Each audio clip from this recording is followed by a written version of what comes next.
First time ಮದುವೆ ಆದಮೇಲೆ ಕಿರಣ್ ಇಲ್ದೇ ಫಸ್ಟ್ ಟೈಮ್ ಹೋಗ್ತಾ ಇರೋದು. ಇವಾಗ ಹೇಳು ಎಕ್ಸ್ಪೀರಿಯನ್ಸ್ ಹೇಳಿ ನಿಂದು. Friends, welcome back to my YouTube channel. ಇವತ್ತು ಒಂದು ಸ್ಪೆಷಲ್ ವಿಡಿಯೋ ಮಾಡೋಣ ಅಂತ ರೆಡಿ ಆಗಿದ್ದೀನಿ. ಸೊ ನಾನಿವತ್ತು ಈ ಡ್ರೆಸ್ನ ವೇರ್ ಮಾಡಿದ್ದೀನಿ ತುಂಬ ದಿನ ಆದಮೇಲೆ. ಸೊ ಇದು ಆ್ಯಕ್ಚುಲಿ ಸ್ಕರ್ಟ್, ಅದಕ್ಕೆ ನಾನು ಜೀನ್ಸ್ ವೇರ್ ಮಾಡಿದ್ದೀನಿ. ಸೊ ಇವತ್ತು ನಾನು ಮಂತ್ರಿಗೆ ಹೋಗ್ತಾ ಇದ್ದೀನಿ. ಬಿಕಾಸ್ ಯಾಕಂತಂದರೆ ರೂಪನ್ ಮದುವೆ ಹತ್ತಿರ ಬರ್ತಿದೆ ಆ್ಯಂಡ್ ನನ್ನ ಬರ್ಡೇ ಕೂಡ ಬರ್ತಾ ಇದೆ. ಸೊ 21 ನನ್ನ ಬರ್ಡೇ ಬರ್ತಾ ಇದೆ. ಸೊ ಹಾಗಾಗಿ ರೂಪನ್ ಮದುವೆಗೆ ರೂಪ ನೇಲ್ಸ್ ಮಾಡಿಸ್ಬೇಕಂತೆ, ನಾನು ಮಾಡಿಸ್ಬೇಕು. ನಾನು ಸಂಡೇ ಮಾಡಿಸೋಣ ಅಂತ ಅಂದ್ಕೊಂಡಿದ್ದೀನಿ. ಸೊ ಅದಕ್ಕೋಸ್ಕರ ಇವಾಗ ಹೋಗ್ತಾ ಇದ್ದೀವಿ. ಸೊ ಬನ್ನಿ ಗೈಸ್, ಯಾವ ಥರ ಮಾಡಿಸ್ತಾಳೆ ಏನು ಎತ್ತ. ಸೊ ಒಂದು ಮದುವೆ ಪ್ರಿಪ್ರೇಷನ್ಸ್ ವೀಡಿಯೋ ಅಂತಲೇ ತಿಳ್ಕೊಬೋದು. ಯಾವ ಥರ ನಡೆಯುತ್ತೆ ನೋಡೋಣ, ಬನ್ನಿ ಬನ್ನಿ ಬೇಗ.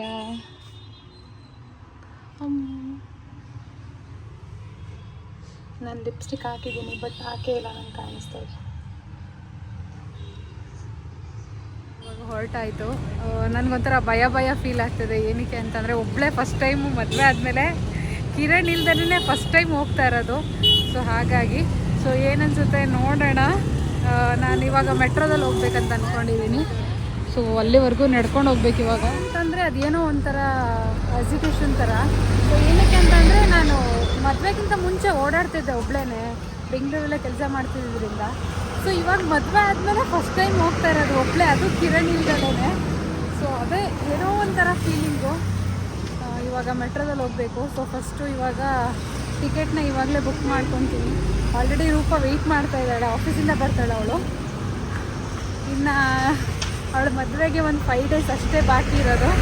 ಸೊ ಎಲ್ಲ ಪ್ರಿಪ್ರೇಷನ್ಸು ನಾನು ಎಕ್ಸ್ಪೀರಿಯೆನ್ಸ್ ಅಂದರೆ ಮದುವೆ ಆಗಿದ್ದೆ ಅಲ್ವ ನನಗೆ, ಅದಕ್ಕೆ ಅವಳು ಕೇಳ್ತಿರ್ತಾಳೆ, ನಿನ್ನ ಎಕ್ಸ್ಪೀರಿಯೆನ್ಸ್ ಹೇಳು, ಹೆಂಗೆ ಏನೇನು ಪ್ರಿಪ್ರೇಷನ್ ಮಾಡಬೇಕು, ಹೆಂಗೆ ಲಗೇಜ್ ಎಲ್ಲ ಹೆಂಗೆ ಪ್ಯಾಕ್ ಮಾಡ್ಕೋಬೇಕು, ಏನು ಎತ್ತ ಎಲ್ಲ ಕೇಳ್ತಾ ಇರ್ತಾಳೆ.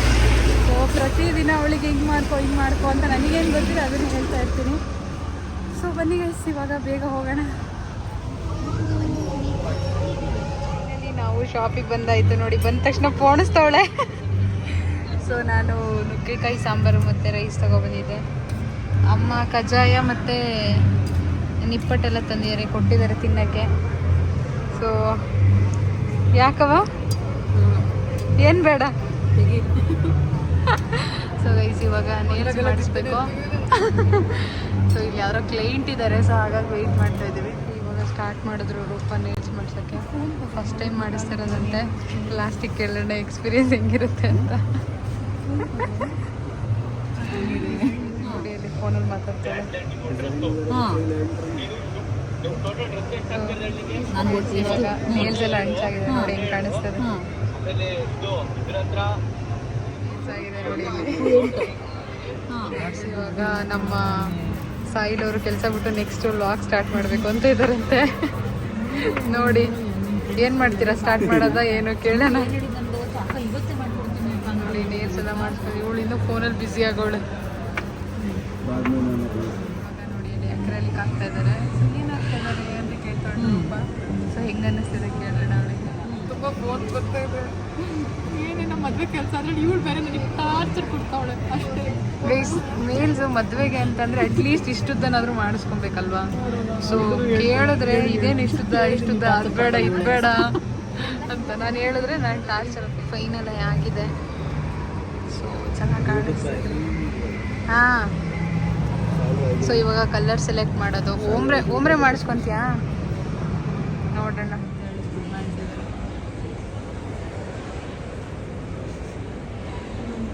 ಟೆನ್ಷನ್ ತಡೆಯೋಕ್ಕಾಗ್ತದೆ.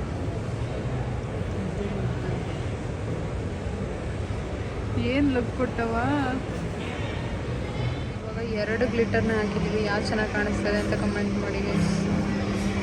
ಇದೇ ಚೆನ್ನಾಗಿ ಕಾಣಿಸ್ತೈತೆ. ಆಯಿತು. So waste finally nails ready ಆಗಿದೆ ನೋಡಿ ಅಲ್ಲಿ.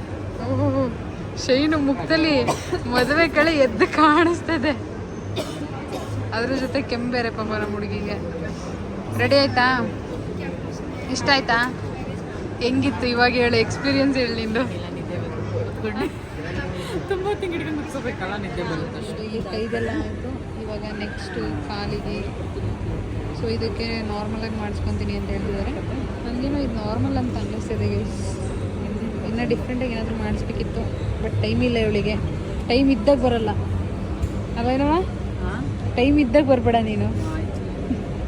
ಫ್ರೀ ಮಾಡ್ಕೊಂಡು ಅದಕ್ಕೋಸ್ಕರ ಟೈಮ್ ತಗೊಂಡ್ಬರ್ಬೇಕಾಯ್ತು. ಅದಕ್ಕೆ ಅರ್ಧ ದಿನ ರಜಾ ಆಗ್ತದೆ. ಬರೀ ಇದಕ್ಕೆ ಮಾತ್ರ ನೀನು ರಜಾ ಹಾಕಿರೋದಾ? ಇನ್ನೂ ಶಾಪಿಂಗ್ ಇರುತ್ತೆ ನಿಂದು. ಕಲರ್ ಸೆಲೆಕ್ಟ್ ಮಾಡಿ ಮಾಡಿ ರೆಡ್ನೇ ಹಾಕೋಬೇಕಾಯ್ತು. ಅವ್ರಿಗೆ ಇವಾಗ ಒಂದಷ್ಟು ಪ್ರಾಡಕ್ಟ್ಸ್ನ ತೊಗೊಳಕ್ಕೆ ಬಂದಿದ್ದೀವಿ, ನೋಡೋಣ. ಸೊ ಗೈಸ್ ಫೈನಲಿ ಇವಾಗ ಎಲ್ಲ ಮುಗಿಸ್ಕೊಂಡು, ಎಲ್ಲ ಅಂತಲ್ಲ ಸ್ವಲ್ಪ ಮುಗಿಸ್ಕೊಂಡು ಬಂದಿದ್ದೀವಿ. ಏನಂತಂದರೆ ನಮ್ಮದು ನೇಲ್ಸ್ ಮಾಡಿಸೋಷ್ಟೊತ್ತಿಗೆ ಟೈಮ್ ಆಗೋಯಿತು. ಸೊ ಚಿಕ್ಕ ಪುಟ್ಟ ಐಟಮ್ಸ್ ಬೇಕಿತ್ತು ಅವಳಿಗೆ, ಫಾರ್ ಎವರಲ್ಲಿ ತೊಗೊಂಡ್ವಿ ಟ್ರೈ ಮಾಡಿಬಿಟ್ಟು. ಇನ್ನು ಕೆಲವೊಂದು ಐಟಮ್ಸು ಸ್ಟ್ರೀಟಲ್ಲಿ ತೊಗೊಬೇಕಿತ್ತು. ಸೊ ಹೋಗೋಕ್ಕಾಗಲಿಲ್ಲ ಬಿಕಾಸ್ ಮಳೆ ಬರ್ತಿತ್ತು, ಪ್ಲಸ್ ಇನ್ನೊಂದು ಸಿಕ್ಕಾಪಟ್ಟೆ ಟ್ರಾಫಿಕ್ ಇತ್ತು. ಆ್ಯಂಡ್ ರೂಪಾ ಫ್ರೆಂಡ್ದು ಬ್ರೈಟ್ ಟು ಬಿ ಇತ್ತಂತೆ ಇವತ್ತು. ಸೊ ಅವರೆಲ್ಲ ರೆಡಿಯಾಗಿ ಕಾಯ್ತಾಯಿದ್ರು. ರೂಪಿಗೆ ಫೋನ್ ಮೇಲೆ ಫೋನ್ ಬರ್ತಾನೆ ಇತ್ತು. ಸೊ ಹಾಗಾಗಿ ನಾಳೆ ಬೆಳಗ್ಗೆ ಬರ್ತೀನಿ ಅಥವಾ ಹಾಸನಲ್ಲಿ ತೊಗೊತೀನಿ ಅಂತ ಹೇಳ್ಬಿಟ್ಟು ಹೊರಟು. ಸೊ ಹಾಗಾಗಿ ನಾವು ಮೆಟ್ರೋಯಿಂದ ಹಿಂಗೆ ಬಂದ್ವಿ. ಅದಾದಮೇಲೆ ಕಿರಣ್ ನನ್ನನ್ನು ಕರ್ಕೊಂಡ್ಬಂದರು. ಸೊ ಇಷ್ಟೇ ಗೈಸ್ ಇವತ್ತಿನ ಒಂದು Niels and shopping video. So ಈ ವಿಡಿಯೋ ನಿಮಗೆ ಇಷ್ಟ ಆಗಿದೆ ಅಂತ ಅಂದ್ಕೊತೀನಿ. ಸೊ ನೆಕ್ಸ್ಟು ಸ್ವಲ್ಪ ಅನ್ನ ನುಗ್ಗೆಕಾಯಿ ಸಾಂಬಾರು ಮಾಡಿದ್ದೀನಿ. ಆಮೇಲೆ ಕಿರಣ್ ಪೀನಟ್ ಮಸಾಲದೊಂದು ತರಿಸಿದ್ದಾರೆ, ಇದನ್ನು ತಿನ್ನಬೇಕು. ನಾನು ಮಧ್ಯಾಹ್ನ ಊಟನೇ ಮಾಡಿರಲ್ಲ, ಇವಾಗ ಸಿಕ್ಕಾಬಟ್ಟೆ ಹೊಟ್ಟೆ ಹಸಿತಿದೆ. ಅಷ್ಟೇ ಗೈಸ್. ಸೊ ರೂಪಾ ಫೋನ್ ಮಾಡಿದ್ದಾಳೆ. ರೂಪಾ ಮನೇಲಿ ಒಂದೊಂದು ಚಿಕ್ಕ ನಾಯಿ ಮರಿ ಇದೆ. ಸೊ ಆ ನಾಯಿಗೆ ಚುಟ್ಟು ಅಂತ ಹೇಳ್ಬಿಟ್ಟು ಅದ್ರ ಹೆಸರು. ನೀವು ಧನು ವಿಡಿಯೋ ನೋಡಿದರೆ ಆಲ್ಮೋಸ್ಟ್ ಅದರಲ್ಲಿ ನೋಡಿರ್ತೀರ. ಸೊ ಆ ನಾಯಿ ಮರಿಗೆ ಅಂತ ಹೇಳ್ಬಿಟ್ಟು ಒಂದು ಫ್ರಾಕ್ನ ಹೊಲಿಸಿದ್ದಾರೆ. ಅದಕ್ಕೆ ಪುಟ್ಟು ಕ್ಲಿಪ್ಪು ಆ್ಯಕ್ಸಸರೀಸ್ ಎಲ್ಲ ಇದೆ. ಸೊ ಅದನ್ನು ತಗೊಬರೋಕ್ಕೆ ಅಂತ ಹೇಳ್ಬಿಟ್ಟು ಹೊರಟಿದ್ವಿ. ಬಟ್ ಸಿಕ್ಕಾಪಟ್ಟೆ ಟ್ರಾಫಿಕ್ ಏನಕ್ಕೆ ಅಂತ ಗೊತ್ತಿಲ್ಲ ಇವತ್ತು. ಸೊ ಹಾಗಾಗಿ ಹೋಗೋಕ್ಕಾಗಲಿಲ್ಲ. ಪೋರ್ಟಲ್ ಮಾಡೋಣ ಅಂತ ಅಂದ್ಕೊಂಡ್ವಿ. ಅದಕ್ಕೆ ಫೋನ್ ಮಾಡಿ ಕೇಳ್ತಿದ್ದಾಳೆ. ಸೊ ಇಷ್ಟೇ ಗೈಸ್ ಇವತ್ತಿನ ಒಂದು ವಿಡಿಯೋ. ನೀವು ಎಂಜಾಯ್ ಮಾಡಿದ್ದೀರಾ, ನೇಲ್ಸ್ ಬಗ್ಗೆನೂ ತಿಳ್ಕೊಂಡಿದ್ದೀರಾ ಅಂತ ಅಂದ್ಕೊತೀನಿ. ಸೊ ಈ ವಿಡಿಯೋ ನಿಮಗೆ ಇಷ್ಟ ಆಗಿದ್ದರೆ ಲೈಕ್ ಮಾಡಿ, ಶೇರ್ ಮಾಡಿ, ಕಮೆಂಟ್ ಮಾಡಿ. ಮತ್ತು ನೆಕ್ಸ್ಟು ಒಳ್ಳೊಳ್ಳೆ ವೀಡಿಯೋಗಳನ್ನ ಹಾಕ್ತಾ ಇರ್ತೀನಿ. ಸಬ್ಸ್ಕ್ರೈಬ್ ಮಾಡ್ಕೊಳ್ಳಿ. ಸೊ ಫಸ್ಟ್ ನೋಟಿಫಿಕೇಷನ್ ನಿಮಗೆ ಬರುತ್ತೆ. Thank you guys. See you in next vlog guys. Bye.